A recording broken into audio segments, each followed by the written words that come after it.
Hello everyone, सबका स्वागत है आपके चैनल क्रैक विद इंद्रेश में।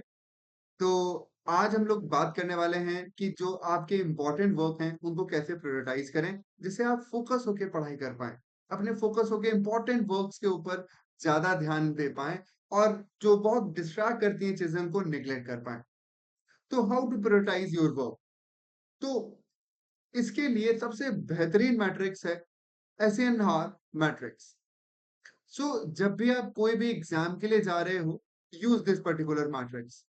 अगर आप ये मैट्रिक्स यूज करते हो, आपको लगेगा कि आपकी स्टडी, आपका फोकस और बूस्ट अप हो गया है, एनहांस्ड हो गया है। आप जितने भी अपने काम है उनको पहली बात तो एक जगह लिखो। लिखने के बाद आप चार क्वाड्रेंट बनाओ। Urgent and important, important but not urgent, urgent but not important and not urgent, not important. ये चार आप जरा एक मैट्रिक्स बनाओ। ऐसे करके आप डिवाइड कर लो या आप सिंपल ऐसे हेडिंग करके डाल लो। राइट, मेरे साथ साथ ये करते चलो। पॉज कर लो, लिख लो वहीं। उसके बाद आप जरा इस चीज पे ध्यान दो कि कौन सी चीज सबसे ज्यादा इंपॉर्टेंट है। सबसे पहला yellow, that is quadrant one. Urgent भी है और बहुत इंपॉर्टेंट भी है, तो इनको सबसे पहले फिनिश अप करो। देखो कि ये सबसे ज्यादा इंपॉर्टेंट है और इनकी होने की अर्जेंसी भी बहुत जल्दी है, मतलब बहुत अर्जेंट है। सबसे पहले यही करना है, इसीलिए इनको पहले टॉप प्रायोरिटी पे रखो। इसीलिए मैंने कहा सबसे पहले अपने काम सारे लिख डालो। ये आप हर डेली कर सकते हो या ज्यादातर ये लॉन्ग टर्म पर्सपेक्टिव और शॉर्ट टर्म दोनों के ही कंसिडरेशन में किया जाता है। तो आप अपने सारे वर्क को एक जगह लिखो। उसके बाद देखो ये हमारे अर्जेंट भी हैं और ये इंपॉर्टेंट भी हैं, तो इन सारे टास्क को टॉप प्रायोरिटी पे रखो, पहले इनको कंप्लीट करो, बिना किसी देरी के खत्म करो। Add them to today's to do list. आज जैसे आप हर दिन उठ के टू डू लिस्ट बनाओ कि आज हमको ये करना, ये करना, ये करना, ये करना। देखो, आप पांच काम लिखो, पांच में से दो या तीन भी कर पाओगे तब भी आपको छोटा बहुत सेटिस्फैक्शन मिलेगा। और नेक्स्ट डे के लिए आपको एक इंकरेजमेंट मिलेगा कि नहीं भाई, अब की बार हम अगर पांच रख रहे हैं तो पांच के पांच काम को कंप्लीट करें। और जब पांच के पांच करने लगोगे तो ये आपकी हैबिट में बनेगा कि आप अपने काम को करोगे। बड़ा ज़रूरी होता है। तो आप अपने काम को जो अर्जेंट और इम्पोर्टेंट है उनको तो टू डू लिस्ट में रखो। ऐसे भी सारी चीज़ें बना सकते हो and focus on them until each one is fully completed. Dedicate as much as time needed. जैसे फिलहाल आपके लिए अर्जेंसी और इम्पोर्टेंस में आपका यूजीसी नेट का एग्ज़ाम होना चाहिए कि हमारा भैया एग्ज़ाम या कोई भी आप कॉम्पिटिटिव एग्ज़ाम है आपका, पोस्ट ग्रेजुएशन या ग्रेजुएशन का एग्ज़ाम है या आप कैसे भी पढ़ रहे हो, किस भी लेवल पे हो, आपका जो इस समय फिलहाल पढ़ाई है वही अर्जेंट है। पैसा कमाना है तो पैसा कमाना अर्जेंट और इम्पोर्टेंट है। पढ़ाई है वो इम्पोर्टेंट है। खेल कूद में है तो वो अर्जेंट और इम्पोर्टेंट है, मतलब आप अपने काम को अर्जेंट और इम्पोर्टेंट में रखोगे। उसके बाद आता है सेकंड क्वाड्रेंट जो कि होता है green, important but not urgent, I am sorry. Okay, या तो अब आता है इम्पोर्टेंट बट नॉट अर्जेंट।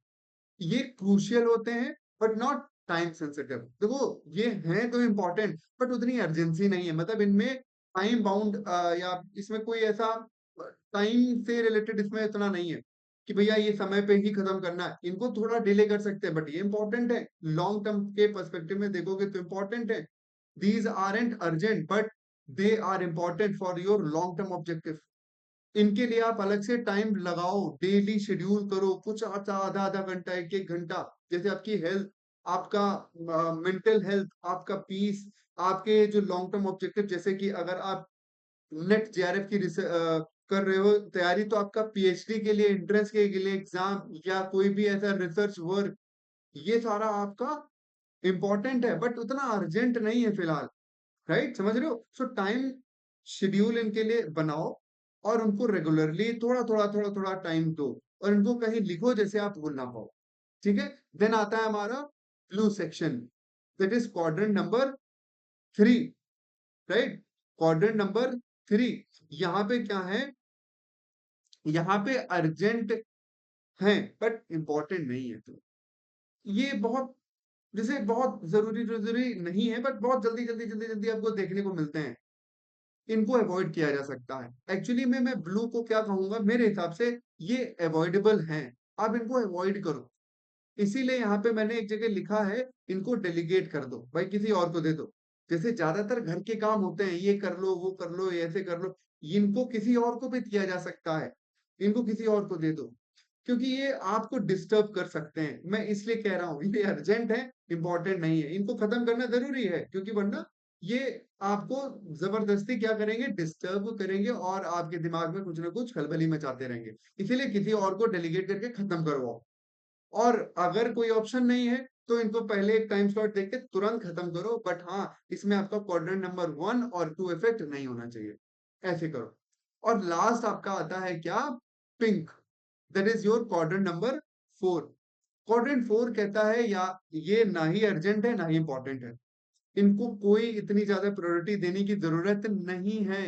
अभी फ़िलहाल तो बिल्कुल ही नहीं है। So could not consider for elimination और can be done when you have extra time. देखो, इनको एलिमिनेट करना चाहो कर दो, अगर करना है तो तब करो जब बहुत एक्स्ट्रा टाइम है, राइट? आपको पेंटिंग करना अच्छा लगता है, देखो ना ये अर्जेंट है, ना ही ये इम्पोर्टेंट है। फिलहाल आपको करियर, आपके करियर को देखते हुए या आपके जो मेन ऑब्जेक्टिव है उनको देखते हुए, पेंटिंग करना अच्छी बात है, करो।